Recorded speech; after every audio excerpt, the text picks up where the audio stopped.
Kasus kebocoran data pribadi di Indonesia terus melonjak tajam.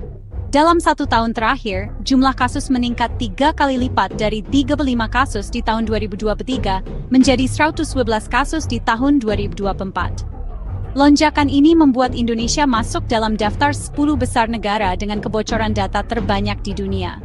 Fenomena ini memicu kekhawatiran publik dan menekan industri keuangan digital, terutama sektor fintech, untuk memperketat regulasi dan audit perlindungan data pribadi.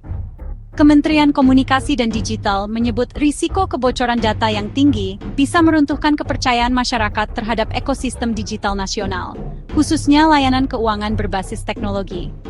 Sebagai respons, Asosiasi Fintech Indonesia atau AFTEC bersama Hukum Online menggelar sosialisasi sistem pengecekan kepatuhan dan pedoman perlindungan data pribadi di Jakarta pada Jumat, 26 Juni 2025.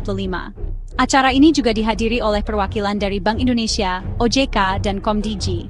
Ketua Dewan Etik AFTEC, Harun Reksodiputro menekankan pentingnya edukasi anggota AFTEC agar lebih sadar akan pentingnya perlindungan data pribadi.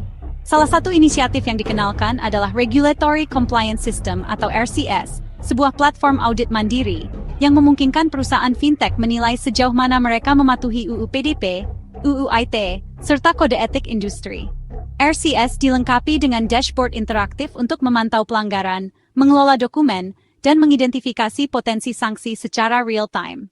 Menurut COO Hukum Online, Jan Ramos Pandia, sistem ini juga mempermudah proses audit dan memperjelas tanggung jawab penyedia layanan digital terhadap keamanan data pengguna.